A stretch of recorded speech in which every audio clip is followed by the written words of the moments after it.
Suster dan Bapak Ibu guru yang terkasih, salam Fransiskus berjiwa besar. Perkenalkan, nama saya Ibu M. Yogawiati, guru kelas 6 SD Fransiskus 1 Tanjung Karang. Bagi saya, belajar itu tidak mengenal usia. Belajar adalah sebuah proses kehidupan yang mengalir terus-menerus. Kali ini, perkenankan saya menyampaikan sebuah materi pembelajaran matematika tentang penjumlahan dan pengurangan pada pecahan KD 3.3 kelas 6. Paling enak makan kerupuk kulit, apalagi dengan sepotong ikan. Siapa bilang matematika itu sulit? Matematika itu menyenangkan.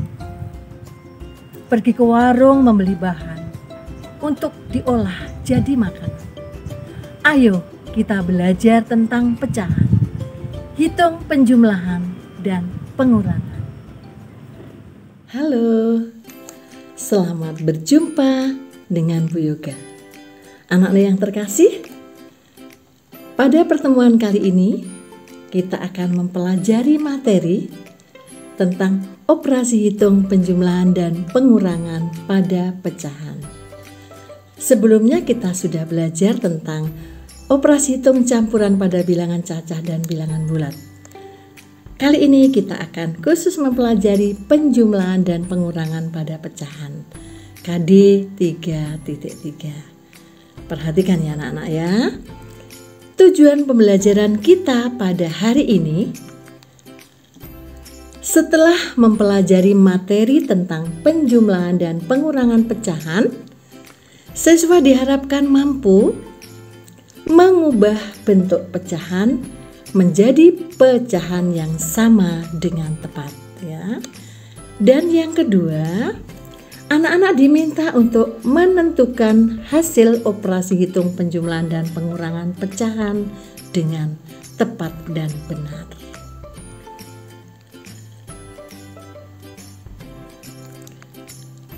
Untuk mengerjakan soal operasi hitung campuran, penjumlahan dan pengurangan pada pecahan, ini tadi sudah Bu Yoga katakan sama seperti bilangan cacah dan bilangan bulat.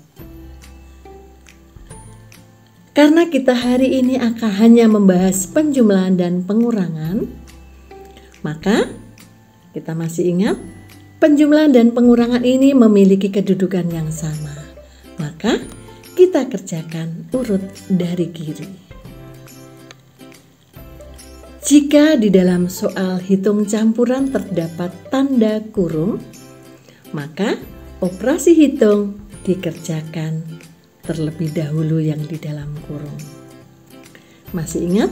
Jika terdapat kali dan bagi, maka kerjakan dulu yang kali dan bagi. Tetapi jika terdapat tanda kurung itu diutamakan yang ada di dalam kurung ya anak-anak, masih ingat ya.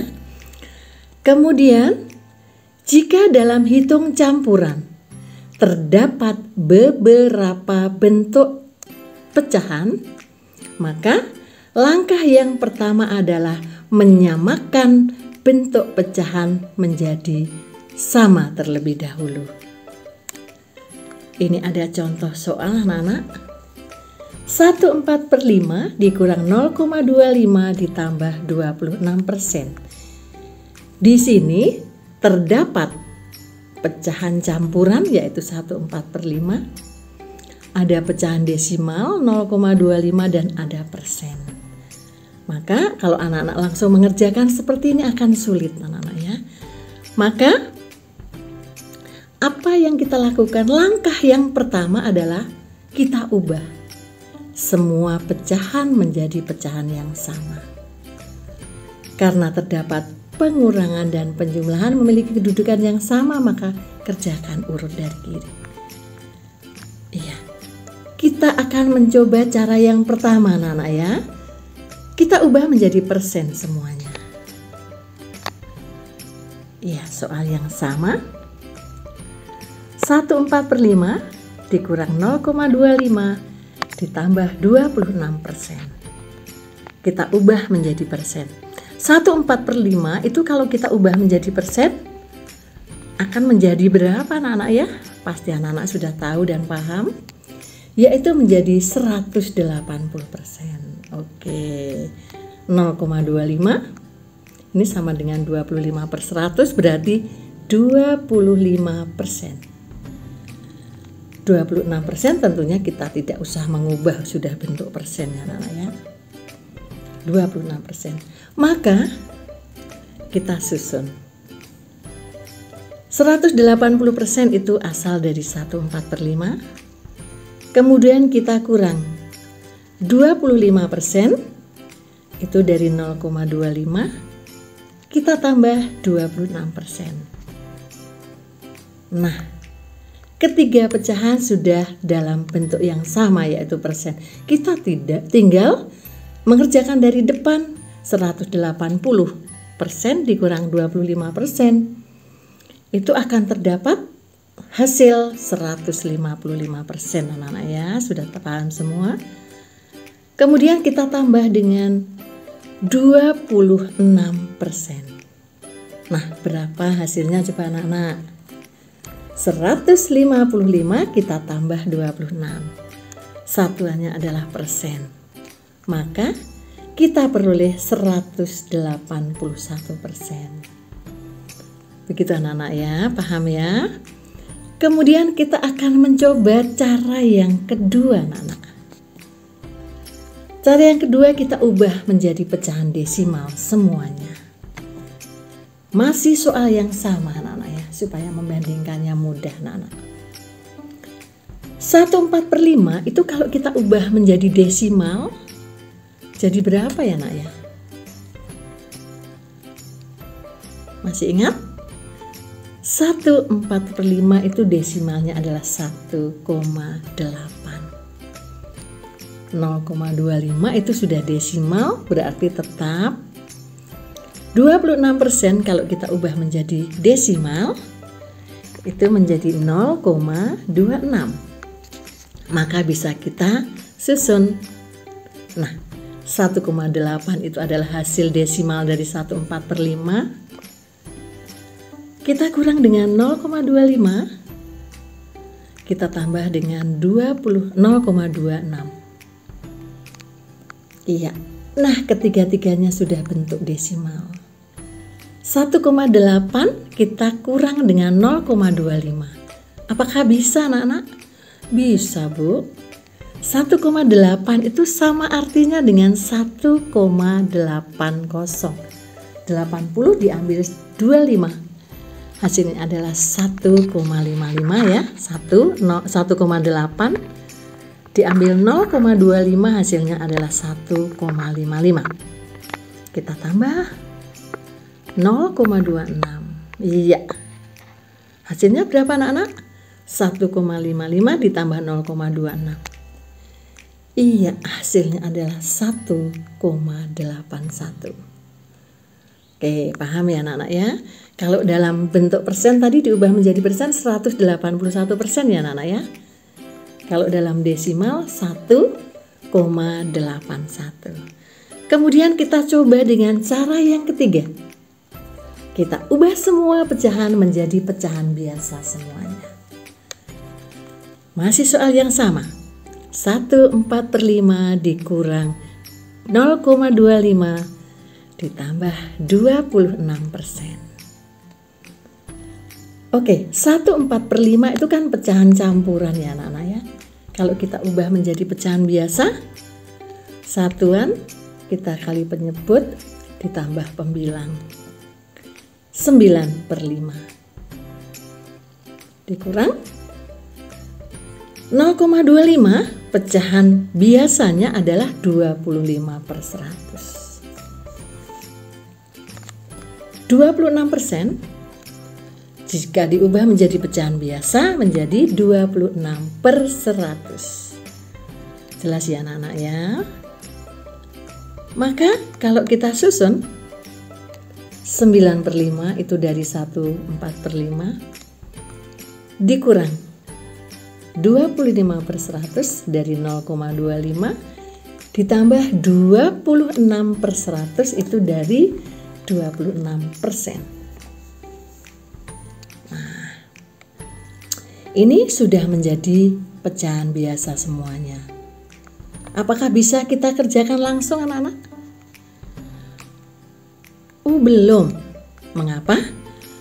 Karena penyebutnya belum sama. Ini ada yang penyebutnya 5, ada yang 100 dan 100. Maka langkah yang berikutnya adalah kita samakan penyebutnya. Penyebutnya 5 dan 100. Maka kita ubah menjadi 100. 5 untuk menjadi 100 kali berapa anak-anak? 5 untuk menjadi 100 kita kalikan 20. Karena 5 kita kalikan 20, pembilangnya juga harus dikalikan 20. Maka 9 kali 20 per 5 kali 20 hasilnya adalah 180 per 100. Kita kurang 25 per 100, kita tambah 26 per 100. Nah, ini sudah menjadi pecahan biasa dengan penyebut yang sama. Maka bisa kita kerjakan dari depan. 180 per 100 dikurang 25 per 100 ditambah 26 per 100. Maka kita mulai dari depan. 180 per 100 dikurang 25 per 100 itu hasilnya adalah 155 per 100. Kemudian kita tambah 26 per 100. Berapa coba anak-anak kalian kerjakan? Dengan penyebut yang sama, pembilangnya 155, dengan 26 kita tambah. Iya, hasilnya adalah 181 per 100. Kalau kita sederhanakan, kalau kita ubah ke bentuk pecahan campuran adalah 181 per 100. Ini sudah tidak bisa disederhanakan lagi anak-anak ya. Nah, dengan demikian dari cara pertama dengan persen, cara yang kedua dengan pecahan desimal, dan cara yang ketiga dengan pecahan biasa, ditemukan hasil 181% itu sama dengan nilainya 1,81 sama dengan 181 per 100 juga sama dengan 181 per 100. Nah, anak-anak yang terkasih, Bu Yoga sudah memberikan contoh 3 cara dalam mengerjakan penjumlahan dan pengurangan pecahan. Silakan anak-anak simak baik-baik. Boleh kalian mengerjakan dengan cara yang paling kalian suka. Boleh dengan desimal, boleh dengan persen, boleh juga dengan pecahan biasa. Anak-anak yang terkasih, semoga penjelasan Bu Yoga ini bermanfaat untuk kalian sehingga kalian memahami dan tahu bagaimana cara terbaik dalam mengerjakan penjumlahan dan pengurangan pada pecahan. Oke anak-anak, ini materi yang dari Bu Guru dan Bu Yoga ucapkan selamat belajar. Terima kasih dan salam sehat serta salam Fransiskus berjiwa besar.